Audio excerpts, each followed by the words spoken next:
So there are some properties that have multiple units there. And it's all been great. This whole game of real estate's been fun. I tell people all the time, there's nothing else in this world where you can buy something using someone else's money, someone else makes your mortgage payment, and someone else pays you money.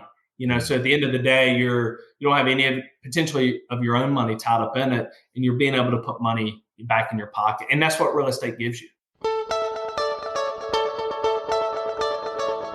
Welcome to the Real Estate Mogul MD podcast. Thanks for tuning in and taking control of your financial future. This is a show where we not only motivate and inspire, we give you actionable real-world experience to help you live life by design. You'll hear journeys and stories from other physicians, investors, coaches, consultants, and entrepreneurs. And now, here's your host, Brett Riggins. Today's guest is like so many of us, starting out in college, kind of not certain where we were headed, and then leaving college with debt, $75,000 in debt, making $45,000 a year. But tell you what, it so quickly jumped into the real estate world, and here scaling in the single family asset class, now with up more than 200 units. What a great conversation we have. You can tell the experience, the journey, the optimism, and he's just going to keep going. Now he's a real estate investor, but also the founder of Soarex Consulting and the author of The New American Dream. Everybody, please welcome Stephen Andrews to the show. Stephen, welcome to the show. Man, we are in the Carolinas together, huh? We are. That's awesome. I always love having people on from all over the place, but it always feels like home when we're twinned up here in the Carolinas, and not too far from here. We're just outside of Charlotte. You're a couple hours away from Charlotte here, but hey, let's jump right into this. Why don't you tell the listeners just a little bit about your journey? You're not a physician. I'm not a physician. So I always like to throw that out there first. But tell us a little bit about where you started professionally and kind of how you stumbled into real estate. Absolutely. So 10 years ago, I got into this great business called real estate, but the journey really started before that, dating back to my time at High Point University. My senior year, I took a real estate class there and really fell in love with real estate. And so I was a little bit scared for a few years. When I graduated college, $75,000 in student loan debt. I got a retail store management job making $45,000 a year, and I wanted something more. I come from parents that were entrepreneurs, blue collar workers, and I just wanted something more. And I thought back to my time at High Point University and the class that I took there in the real estate class, and really I knew that's what I wanted to do. And luckily, I was able to link up with a local investor here in the Carolinas that taught me everything that I needed to know and really led me in the right direction. And he was looking at downsizing, spend more time with his family. I was looking at growing, and he told me to read this book called Building Wealth by Russell Whitney. And it's really a play-by-play of how Russell did his business, and Joel, my mentor, did his business after, and then I followed in their footsteps. And fast forward 10 years, a decade later, several hundred rental units later, now own money. I flip houses, writing a book. Book will be out March the 12th, The New American Dream. And then also now launching Soarex Consulting last year as well. I want to really give back to that next generation that's trying to get in to this great business called real estate. That's amazing. So you were going to High Point. What was your studies there? So I studied business administration. So when I got there, I didn't know what I wanted to do. Really, outside of that one class really spoke to me. But I didn't necessarily know how to get into real estate, and that's why I went the corporate route first, and then went back to my dream of actually getting into real estate. So you had student debt. Obviously coming out of school, and you wanted to get started into real estate. So tell us a little bit about the first deal and how that worked, since you had debt, probably didn't have cash. Yeah. So back then, I linked up with a bank. I was able to get a credit card. And so you're right, I didn't have money. I was making $45,000 a year. Majority of that went to student loan debt. I was still living at home. I didn't have enough money for an apartment because I'd have zero at the end of the month. And so how I really funded that first deal after linking up with my mentor, that was one of the properties I bought was from him, but I still didn't have the down payment. And so I needed 15%. There was a local bank that allowed me to apply for a credit card. They actually allowed cash advances off the credit card. And so that's what I did. I got a cash advance off the credit card, and that was my money for my first down payment. Now, don't get me wrong, credit cards nowadays are 20, 30% interest. This credit card only had a 7% interest on it, so it made a lot more sense 10 years ago. But there's so many different ways out there nowadays to get that down payment if you need it. But that's what I had to do. I didn't have the money for the down payment. I had to go get creative to get it. Interesting. And then that first deal, it sounds like a single family residential house. Yes. So I actually bought 2 houses side by side. And I bought them both from my mentor. I got the down payment off the credit card.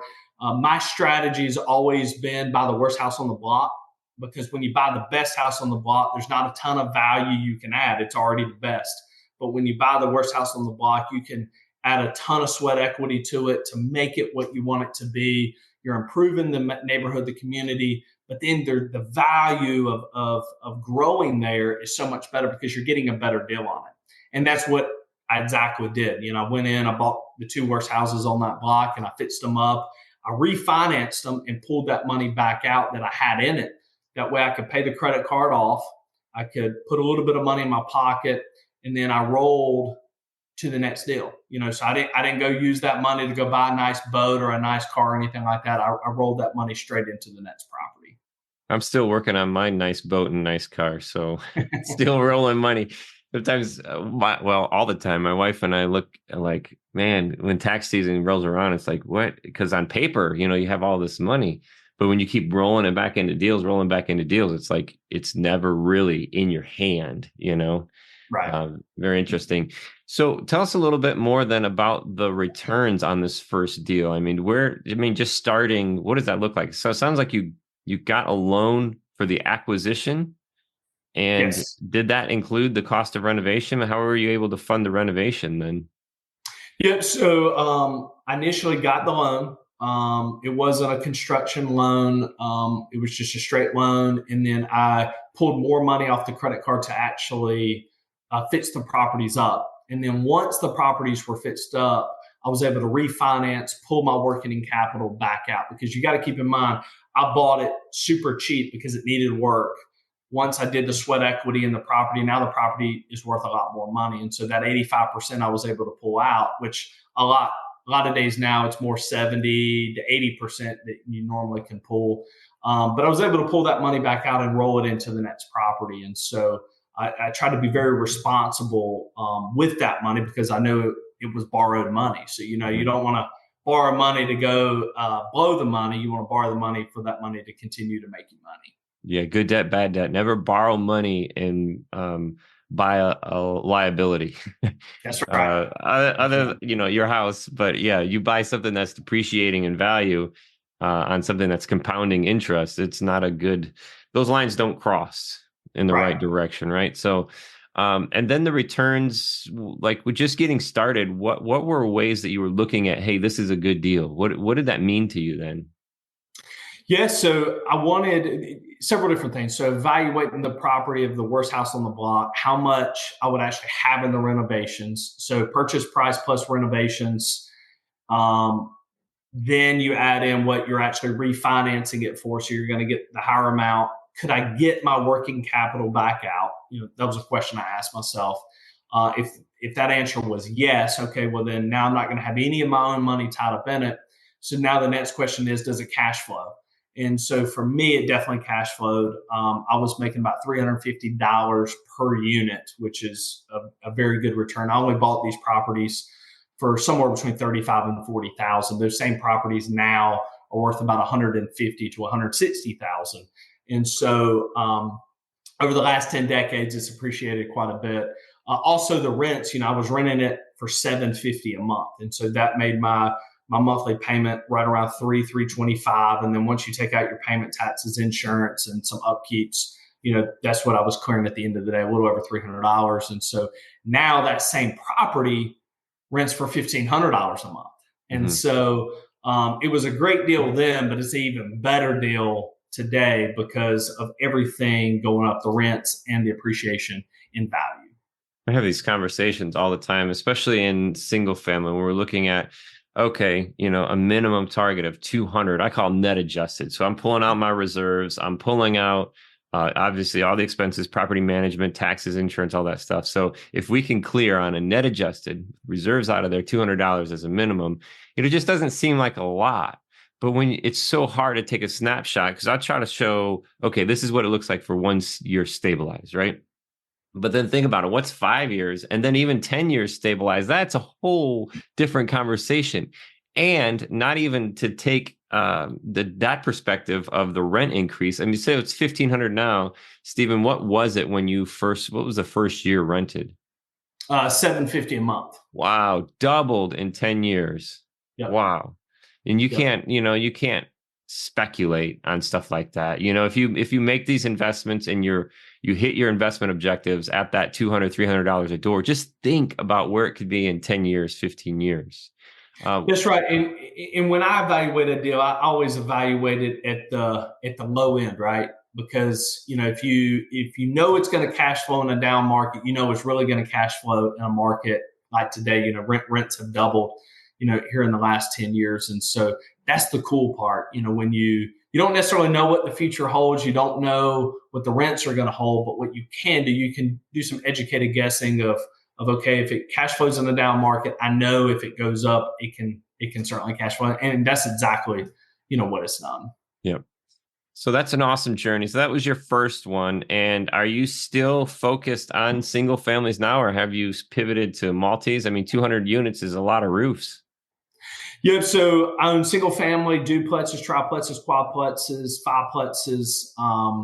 So there are some properties that have multiple units there.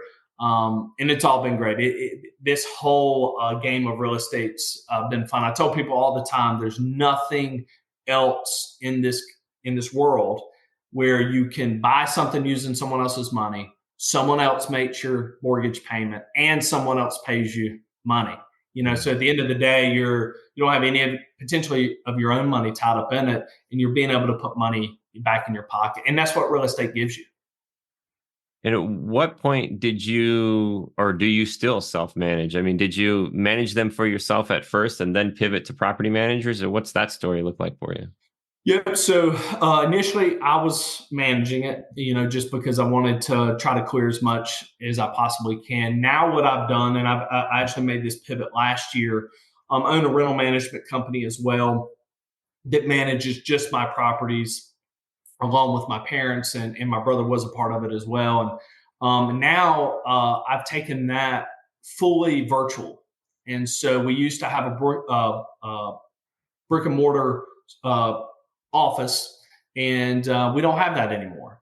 Kind of what COVID taught us was, sometimes you don't have to do stuff face to face anymore. You can streamline things so much more.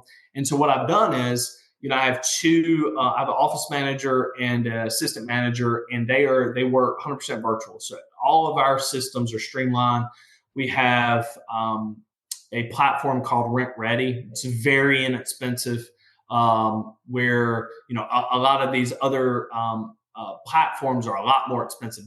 This was not one of those, and so I always try to do what's best to try to keep costs down, because if I keep costs down, I can forward that on to our tenants, and so now we have tenant portals. We sign leases online. People do applications online.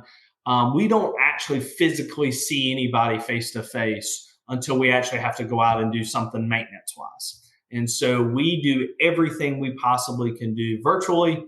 We actually show properties virtually.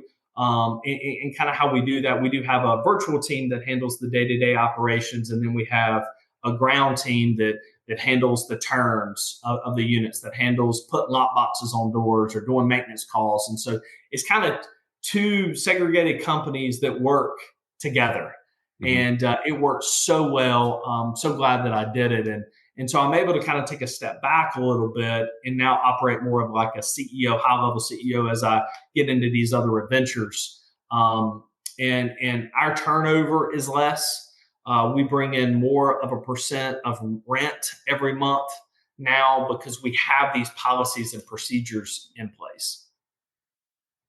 So building a vertical, managing your own properties, that's an awesome piece because then, you're controlling the quality of your asset.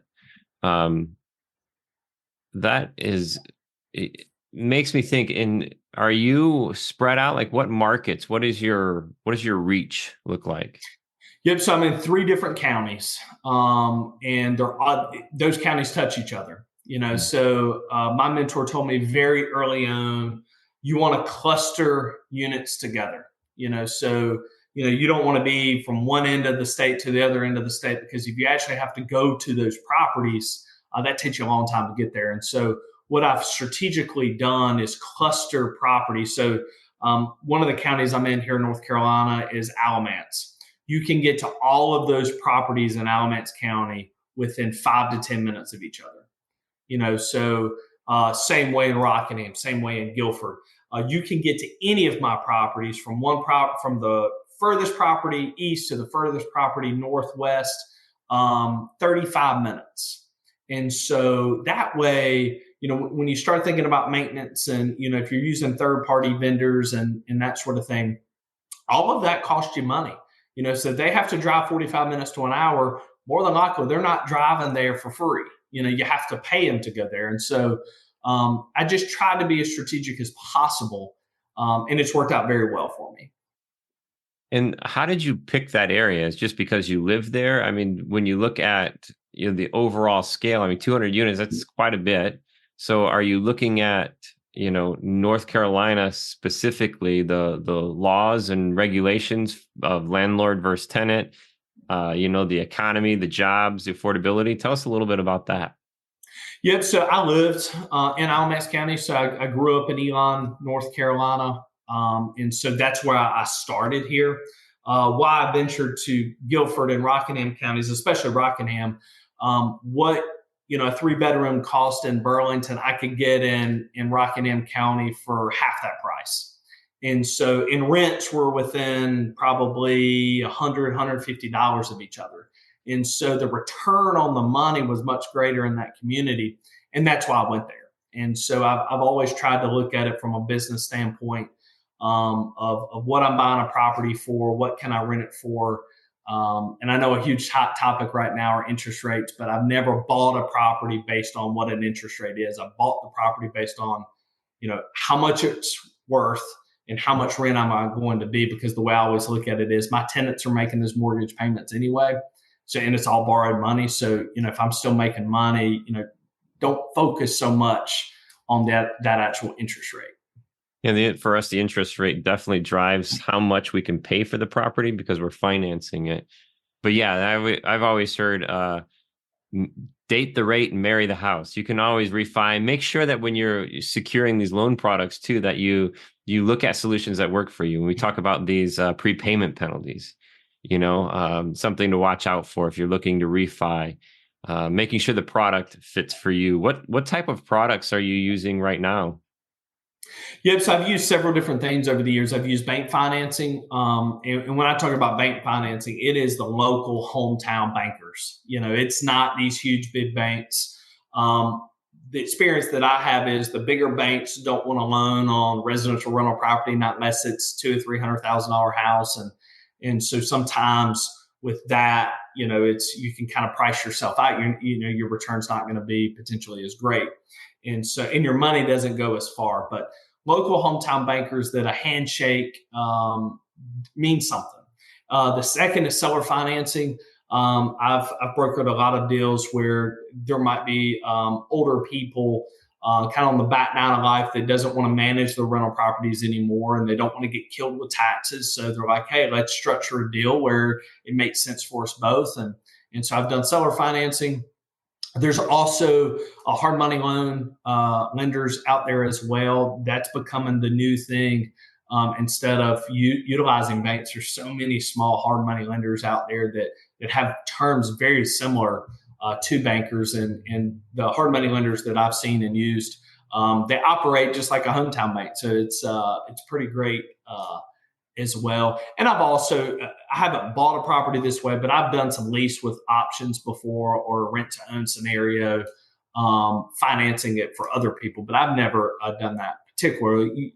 Sometimes you have to be careful with some of those other more not stuff you normally wouldn't use. You just got to be careful and make sure you dot your I's, cross your T's. And when you do these 30-year fixed with lenders, are you borrowing in the name of the LLC? Yes. Yep. So I don't own any, and this would be my recommendation too, never buy property in your personal name. And the reason why I say that is you want to protect yourself, so you don't want to spend years and years and years of building a company and everything being your personal name, and then somehow you're driving down the road and you make a mistake and you hurt somebody and somebody sues you and they take it all. And so you want to protect yourself. And that's what I've done. I have different LLCs that's got the different properties in it. I have a different LLC that manages it. So I have an LLC that owns the properties. They have a different LLC to manage them. So it adds another layer of protection in.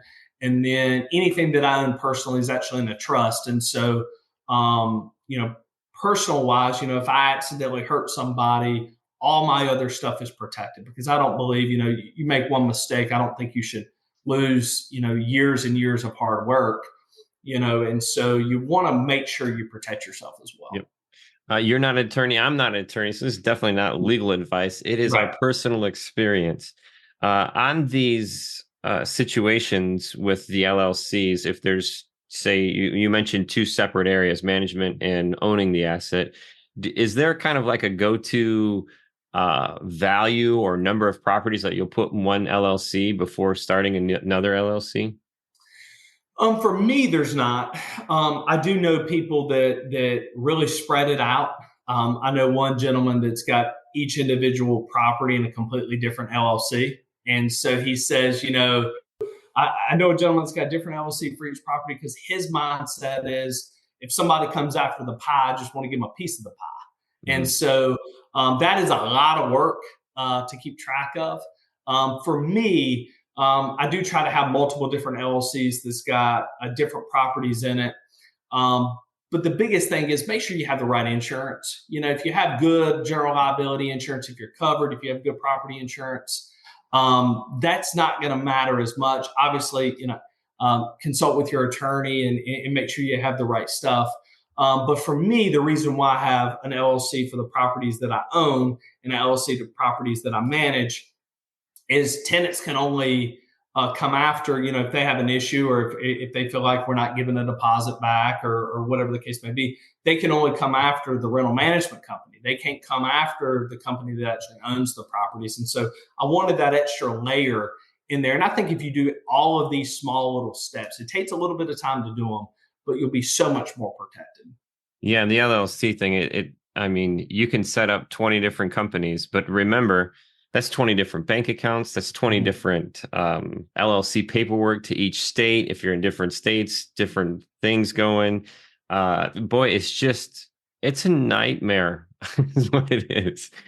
So finding that good balance of what works or what doesn't. But even if you set up 20 and you're okay, or 30 or 10 or whatever it is, you still have to watch. You can breach the corporate veil by not following the rules strictly. And if you use funds to pay for something, if one company benefits from the other one, then all of a sudden there goes all your work, all the pain and hassle. Not only setting those up in different bank accounts, but I got to pay my accountant to run those books. I got to pay for QuickBooks. I've got to pay. It's just, there's so much to it. So just finding that way to be simple, to find the harmony in the simplicity is the important piece, and do what you can. Cover yourself with insurance. Do you have umbrella coverage as well too, Stephen? Yes. So I have not only property insurance, but then I have the general liability insurance. And then I have an umbrella that goes even higher to make sure that we are fully protected. And the way I look at that, all those items are pennies on the dollar compared to what it could be you have to pay out if something goes wrong. And it's about the peace of mind. The older I get, the more I want peace of mind of knowing that I'm protected. If something does go wrong, the unthinkable goes wrong, I'm going to be okay. Yep. Tell me just a little bit about what a seller finance deal looks like for you. Do you specifically in the structure of the terms, is it a balloon after 5 years? What's the interest? Are you making principal and interest payments, interest only? Tell us a little bit about how you structure a picture perfect seller finance deal. Yeah, so I've always structured the seller financing deals very similar to what a bank would do. And so majority of mine have been 15, 20-year terms. And you don't have to refinance them after 5. So a lot of your smaller banks will make you refinance after 5 years. Seller financing deal, the way I look at it, 15 to 20 years. I've always given a very competitive interest rate. Sometimes that interest rate might be a little bit higher than what you could get at a bank. But the way I view that is if it's a higher interest rate, that's less money I have to put down. And there's been times where I've put pennies on the dollar compared to the 15, 20% a bank would want. I've put less than 5% down. And so the way I look at that is it's the best of both worlds. And I think it has to make sense for you. It also has to make sense for the seller as well, because this is a long-term relationship. You could pay it off after 1 year. You could pay it off after 15, 20 years. And I'm not a big fan of prepayment penalties either. And so when I structure these seller financing deals, a lot of people will say, well, hey, can I put a prepayment penalty in there? And I said, well, what if you want me to pay it off early? Mm-hmm. So, it really kind of goes both ways there. Obviously, they can always say, well, hey, pay it off early and I'm not gonna charge you anything. I said, but sometimes you might want more money, and so I try to play devil's advocate there where, I explain their side, explain my side. And 9 times out of 10, there's never been a prepayment penalty because they understand, well, you know what, because they are older in life normally, they might want that money to go on a trip. And so it's actually worked out quite well. Interesting. Very interesting. Now, all of this, and I can tell in this line of questioning that you've got the experience, man. And talking some of, further into detail of some of these how we're structuring offers, insurance, entities, acquiring, all of this stuff, it shows. And now we started the beginning of the conversation saying that you're giving back. And the inflection points in my life have always been when I've invested in myself by expanding my associations. And what I'm getting at here is you're releasing this book, but you've got the website that's soarexconsulting.com, SOAREXCONSULTING.com. You can find the book on there and you can actually connect with you on there, right? That is correct. Yep. So send the listeners to there to learn more about this process in the single family world. What do you say to the people who, it's so funny, like the difference in the world of single family investors and multifamily investors. And what do you say to those people? I'm sure you've heard it. I'm sure you've gotten the grief from the multifamily investors. Oh, I only want run roof, or I only, I'm not doing this. And what is your perspective of single family versus multifamily? Yeah, the difference that I see from single family to multifamily, you got to have a lot more money, compared to single family. I got into this business not having a dime. When I first initially thought about real estate, I thought you had to be well connected and I thought you had to have money, but that is so far from the truth. And but when you're getting into it, it's much easier to get into a single family house than a multifamily. And for me, there's just so many differences. With a single family, if you ever want to sell it, it's easier to sell than potentially multifamily. There's the pool of people that would buy a single family is much larger than a pool of people that would buy multifamily. There's also a huge difference. Okay, you have one family living at this property as a single family. Multifamily, you got multiple different people sharing a space. And so sometimes if you don't put the right people in place, it can get out of hand very quickly. And it really depends. For me, I didn't want a bunch of huge apartments. Sometimes that's what people want. And when I look at multifamily, that's what I look at. Even with my duplexes, triplexes, quadplexes, I still kind of teeter that more towards the managing of single family homes almost. When I think of multifamily, I think of the bigger places. But I have noticed it is so much easier for me anyway to manage a single family house compared to just say a quadplex. Because just say a quadplex, you have a parking lot. What if somebody has too many people over? What if somebody doesn't take their trash can back? What if people are leaving and they just they junk up somebody else's area? You're getting more of those multiple calls. Where a single family, you have that one point of contact. You call, hey, we have this issue, and so there's pros and cons for them both.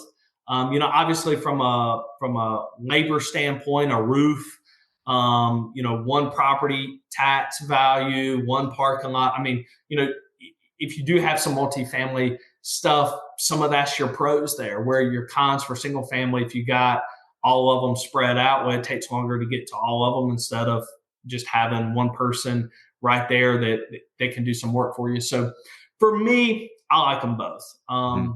It's got pros and cons for them both. But it really depends on what you want. Some people can't handle multifamily. Some people just want the single families, and vice versa. Yeah, you always have to align that strategy with your why and with where you want to go and who you want to become. And what that asset looks like, how you want to manage it, the time involved. So there's so much more to it than just multifamily versus single family. 100% correct on that. What are the listeners going to find in this brand? Congratulations, by the way, completing this book. That is an awesome feat. So excited, coming out here in a couple of weeks from recording of this episode, but here in the beginning of March, this book will be released. The New American Dream, a simple roadmap to purchasing investment properties by Stephen Andrews. Why should the listeners go out and buy this on Amazon? Yep. So a couple of years ago, I had several different realtors touch base with me, and they said, you know what, Stephen, people want to know what you know.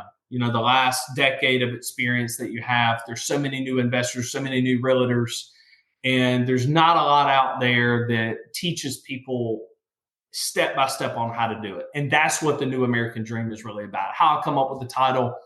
When my parents were growing up, the American Dream was owning their own house to live in, their own residence. And now I believe the younger generation cares less about owning their own property and more about owning rental property. And they're fine with renting, but they also want to be a landlord. And so that's kind of where I got the New American Dream title from. And what's in there, it is step by step on everything that I've learned over the last decade in this business, from what you need to do first to finance and to maintenance to building authentic relationships, all the way to the very final chapter of when's enough, because I do think that you have to kind of compare yourself a little bit about knowing what your dreams are and not just chasing the ghost of a destination. But it is so authentic. I don't leave anything out in the book. Now, Soarex Consulting does offer a course that outlines the book, but it's much more in depth because you only get so much into a book. But this is kind of the next stage for me, is to give back. And because I wouldn't be where I'm at today if it wasn't for my mentor that really helped me. And I really want to pay that forward. Amazing. So go to Amazon, search for it, The New American Dream. And I love that. The New American Dream. It's not just owning a house, it's owning investment properties as houses. Very interesting. Man, if you could go back, say, between 10 and 15 years. So before you started investing in real estate, and you sat beside somebody maybe was in those same classes, learning the same thing, kind of wondering where they wanted to go, business, do some gen ed stuff. And you could sit beside that person, knowing what you know now, what would you tell them? Go after your dreams. This is really what the last chapter of the book's all about. When's enough? And so it's really me comparing my 35-year-old self to myself in my 20s. And so, if you would have told me, sitting in that class at High Point University, the real estate class that I took, that, by your mid 30s, you would have several hundred rental units, you would flip houses, you would loan money, you would write a book, you would write a course and launch a business called Soarex Consulting, it would have far exceeded my dreams.